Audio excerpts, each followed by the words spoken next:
What's up, guys? Welcome back to another video. Wow, that sounds really weird. So it's been a minute since I posted a video. I've been busy with my business, Dr.Z Fabrication. But anyways, I made a lot of progress on the Tacoma. So I figured I'd give you guys an update on the Tacoma build. Also, stay tuned later in the video. I picked up another Samurai. I do plan to do a build series on that, which I wanted to get your guys' opinion on.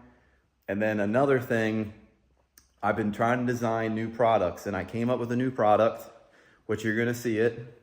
And yeah, I'm gonna share that later. So anyways, let's get into the Tacoma. So I'm gonna start you off. This was probably a few months ago, like do this thing and trying to get people to help me with it is just, it's just insane. I had the money, I was gonna spend it. They didn't want my business. Let's just get into it. Okay, so drive shafts, first thing. When I first did this truck, I have dual transfer cases, which some of you know, some of you don't know. This tube needs shortened. This tube needs shortened. So when I had the truck done, I wanted to move it so I could get it in and out of my shop. Well, I cut it down, and then I didn't really phase this joint with like that joint because I really wasn't worried about it, because I wanted to have them retube this and then also retube this too to make it thicker. So if you hit a rock on it, it's gonna take a little bit more abuse than what a stock one would. So anyways, I took them to them. They're like, yeah, we'll do it, no problem. Well, 2 weeks later, they're like, hey, it's too rusty. We don't wanna do it. And they balanced it for some weird reason. And then you can see these huge weights they put all over it to balance it. When like I said, I didn't phase the drive shaft ends because it was just a quick thing to get it out in and out of my garage. So anyways, they said the drive shaft balanced out fine. I threw it in it. That leads me to the front one. I bought trail gears. Here, let me zoom out a little bit. I bought trail gears. They're long spline drive shaft end, the slip yoke end. I took that to them, and then I also took the front drive shaft to them. I said, hey, I want to use the long spline, and then all you gotta do is cut one of the ends off and then retube it. I thought that was pretty simple. They didn't want to do that either. So for some reason, he did cut the ends off on the stock one. So I was like, screw it. I had this laying around. This is 2 3/4 DOM with 3/16 wall. The ends, they didn't fit in. So I just got a die grinder and die grind it out and slid them in.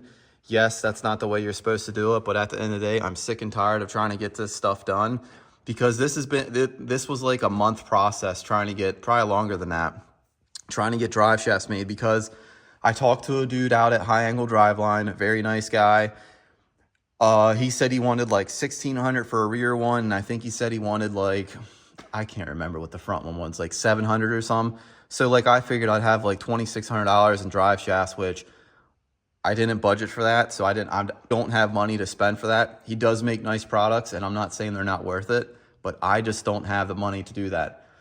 The company that did these, well, I tried to get the deal.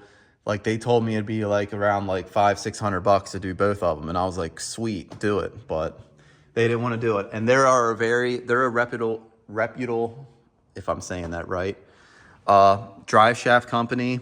And it just kind of blew my mind. They didn't want to do it because all they do is Jeep stuff and vans. So if that gives you a hint who it is. So that was a problem. The front brake lines I had to redo, which I'm going to have to redo the one again. Like I had them go from the back and then around, and then they kept getting stuck in the coilover because they were so long. So I picked up shorter ones, which I had a really hard time trying to find short ones. This one gets wrapped around this bolt, the track bar bolt or panhard bolt. So I need to redo this one, which I'm kind of running out of ideas where to put it. This side's good. I ran it off the top of the track bar mount, and that one's good. What else did I do? Oh yeah, the rear shock mounts. Oh, I don't think I showed you the rear shackles either I made. So here's the rear shackles I made. I think I made them an inch longer. I still need to paint them. So they turned out pretty good, 3/8 thick. Then added a little piece in the middle. I added some little design to it, make it look like a face or a pumpkin. Thought that was funny. So rear shock mount setup. I kind of got a little wild with this one, but I think it turned out pretty good. Shock lengths, I have no idea how long they are. My buddy had them laying in his garage. I made them work because it's what I had, because I wasn't trying to spend money on them. Kind of trying to be a cheap ass building this thing in a way. Yes, I know they're Bilstein, so they're not cheap, but... So rock sliders, that's the next thing I built. They turned out pretty good. I tied them in. I think I did 6 spots to the frame. So like if you come down on a rock pretty hard, it shouldn't move. Like yesterday, this is a lot of talking and I apologize for that. But like I built these, I put so much time into them. I was like, hey, I want to paint them nice. I want them to look real nice when I get them on. So I pulled them off, fully welded them, got acetone, wiped them down, primered them. And then when I went to go paint the black paint, it didn't lay right at all. Like I don't know, it just turned out like crap. And that kind of pissed me off a little bit because I took so much time to make them nice. And yeah, okay, before I put it down on the ground, I forgot I want to show you this too. Like I did build a front bumper for it, which it's not done yet, but it's a work in progress. The thing about Tacomas, like the radiators hang down real low, and I've seen people buy a different radiator so it sticks up above the frame. Well, I didn't feel like buying a new radiator, so I designed this piece, which it protects the bottom of the radiator. Like, yeah, it does stick below the frame a little bit, but instead of buying a radiator, I just built that. So that's how I did that. That turned out pretty good. And then, like I said, the bumper, I built light brackets for it. And then I wasn't gonna make it for a winch, but you never know. Like I never really have a winch on any of my other rigs, so that's kind of why, I don't know. Like my plan with this thing is like drive it, wheel it, drive it home. So that's the plan for this rig. So okay, so she's down on the ground now, sitting pretty good. Yeah, like it looks so high when it's on the lift because it looks like a monster truck. So yeah, so the front does sit a little lower now because, well, I have weight on the front now, and then I also added rock sliders, which added weight, which technically that's underneath the middle. And then I did make the shackles for the back. So the back does sit a little higher, which maybe I'll pull it outside and show you it outside so you don't see the post in the way. Yeah, but she's getting there. She's getting there. When I have to cut out the fenders, as you can see how much forward the tire is. I did that because if I ever plan to do like 40s or 39s, I have the space between here to here. So then I'll have to cut into the firewall or whatever you want to call that. So yeah, so the bumper's probably going to get chopped maybe like here. And then the fenders are going to have to probably get cut. My plan is to try to stick to the bottom and then like kind of little cut. So that's pretty much the progress made on Tacoma so far. Like I said, I'll pull it outside real quick and then I'll do like a little walk around just so you can see what it looks like outside, because it is a beautiful day for once because it's been raining like all week. So yeah, so let me get this thing outside and we'll do a little walk around.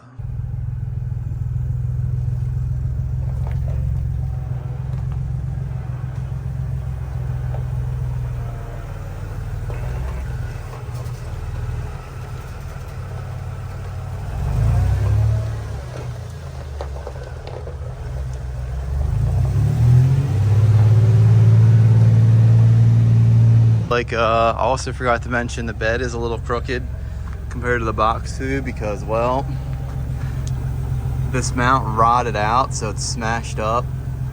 I'm just gonna probably just use a spacer just to get it to sit level because the whole bed's completely rotted out, so I need a whole new bed. So yeah, I figured I'd point that out. I do need to get new springs for the front, the appropriate spring rates, because when I get in it too, it kind of like leans a little bit and it gets real close to that tube. So yeah, it's a work in progress. The rear locker didn't work. I bought a new motor for that. I got that working. I still need to wire up the front knee locker. Bunch of little odds and ends, but that's pretty much gonna be it for the Tacoma. I mean,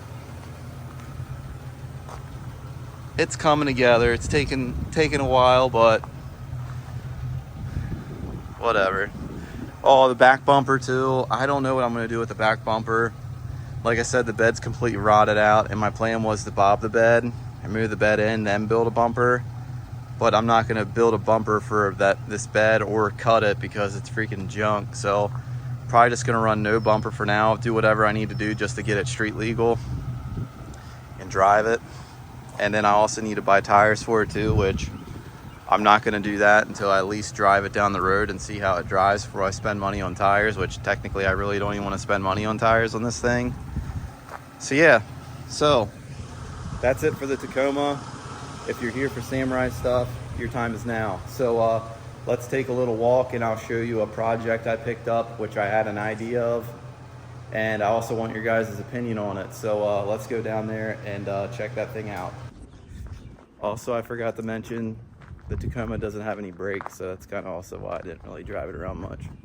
But like the battery, like I bought a new battery for it and it has a draw somewhere, and it's real weird. Like if you try to, like, with the key off, if you try to like put the window down, it'll go down. So there's something in there that's not wired correctly by probably a previous owner, so I need to figure that out. And also, like this video. Let's check out the Samurai. Here she is. Yeah, she's pretty beat, but it's perfect for an off-road rig. It does run. Technically, it needs help to run. I bought it off a buddy of mine. He told me it needs a fuel pump or something along those lines. I haven't messed with it yet. He actually brought it to me, which was super nice of him. So this is my plan for this thing, okay? I want to hear your guys' opinions in the comments. You let me know what you would do before you even comment. Remember, it's going to be some sort of budget. My plan is, I think I'm going to call it the spare parts build. Use a bunch of parts I have laying around. Like I have built Samurai axles, I have high steer for Samurai axles, I have 6.5 transfer case gears, I have a sidekick power steering setup I can put on it. So that's what my plan was for parts wise. Use the parts I have, and then I also have a set of 32-inch tires, and then I also have a set of 35-inch Roxillas, which I would have no problem putting on this thing because, well, it's gonna need, like, yeah, I would have no problem putting 35s on Samurai axles. They'll hold up for a little bit. If you baby it, they'll hold up for a while. So yeah, I mean, it's pretty beat up. But the cool thing about it is the 90s model, so it's fuel injected. So yeah, so my plan, this is what I'm thinking, okay? Them parts I just talked about, plus we take this axle, we move it forward like, I don't know, 6 inches. The rear one, we take back 4 inches. So do like around a 90-inch wheelbase on 35s. I think that would be an awesome wheelbase for that tire size. So probably, like I said, use parts I have, keep it on leaf springs. I do have 2.5-inch YJ lift springs we could use, and I think I also have a set of stock YJ springs too yet. So I have them. Yeah, I think that's what I have so far. So that's my plan for this thing. Like I said, it's pretty beat up. Like the whole back end smashed in, so like not really worried about body damage if you hit a tree with it or something. But so yeah, clean it up a little bit, make it more a little presentable. Like I had this cool idea, but it'd be a lot of work. Cut the back off, get rid of it, tube it out, build like a little tube back end for it, and then build like a cage inside, interior cage. Try to keep the windshield framed. If the, oh crap. See if the windshield wipers work, because it's nice to have like a windshield and be able to enclose the cab for like winter time, especially if the heater works. If the heater works, keep all that stuff. If the heater doesn't work, then none of that really matters. But yeah, that would be my plan. And then do like a tube front clip around the hood, get rid of the whole front fenders and all that crap. Here I'm dreaming again. 3 length to front, 4 length to rear. Same thing, do like a 90-inch wheelbase on it on 35s. I thought that'd be real cool, but yeah, all that requires money. Unless any of you guys out there want to send me some free parts. I'm just kidding. So yeah, that's the Samurai project. Like I said, comment down below what you would do. Keep in mind a budget, or think like the parts I have, or stretch or whatever. So let's get back up to my shop, and I guess it's time to show you guys this new product I've been coming up with. which I have a lot of them. It's just, it requires a good bit of money to get this stuff into metal form, I should say, because I've been working with a company that's like a half hour from me, and they're not cheap, but they're willing to give me their time to help me make these prototypes or products, whatever you want to call it. So let's get in here and let's check them out. So I'm just going to show you them. Price is yet to be determined. I am going to offer them in different variations, which I have to figure all the prices out on that stuff. I have to figure out boxes, weights, all that stuff, which that'll come in a separate video, hopefully in like a week or two, because technically I think they said 2 to 4 weeks to get it cut and formed. So I'd say probably like 4 weeks, a month, because I want to do a video on this product alone. So just going to show you real quick, talk about it very little, and then you'll have to stay tuned for all the other information to come. So let's check them out. Here they are, stubby bumper kits. I've had a stubby bumper kit for a really long time. I was never really happy with them because they were just, I don't know, like I couldn't build stuff the way I wanted to because I don't have the equipment, or I didn't have the money to get a company to build it. So I'm on my 4th prototype. Yeah, 4th prototype. That is the 4th one there. This is the 3rd one, which is a little different, but as you can see, it's, in my opinion, it's very clean. It's a little bumper. It does use a 5,500 pound winch, the Badlands, which you can use either Badlands winch, the Apex or the other one will both work in it. They're the same bolt pattern for like the feet or whatever you want to call that. I may put these in for D-rings, so you can put your D-rings in. And these do tie in straight into the bumper mounts, like to the frame mounts. So yeah, so that's pretty much, this is gonna be, obviously it's a stinger. And then this one down here is like the hoop option. Sorry, I'm shaking, but yeah, so as you can see, you can kind of see how it goes together. Side pieces, you weld them around. So yeah, so I figured I'd just do a quick little video, a little teaser of them. Like I said, I will be putting up a video on them alone, like specific video for the bumpers. If you're interested in them, be on the lookout on my website. And obviously I'm going to put a video up before I put them on my website, so definitely stay tuned for that video. So yeah, I'm trying to keep them affordable. I'm waiting to hear back numbers on the quotes. The more you get, the cheaper the price. So I got to find that happy medium, because like I have a lot of money out right now on these bumpers, which is, yeah, like, yeah, I mean, you have to put money out there. You have to spend money to make money. And like I said, I have a lot of new products that I'm trying to come out with. I'm just trying to get this one done and then use the money from this one that I make into the next one. And then hopefully when I get them all done, I'll actually start making some sort of money. So anyways, that's going to be it for this video. If you like this video, please like it. If you want to see more of my videos or more content on Samurais or Toyotas, definitely subscribe. And as always, thanks for watching.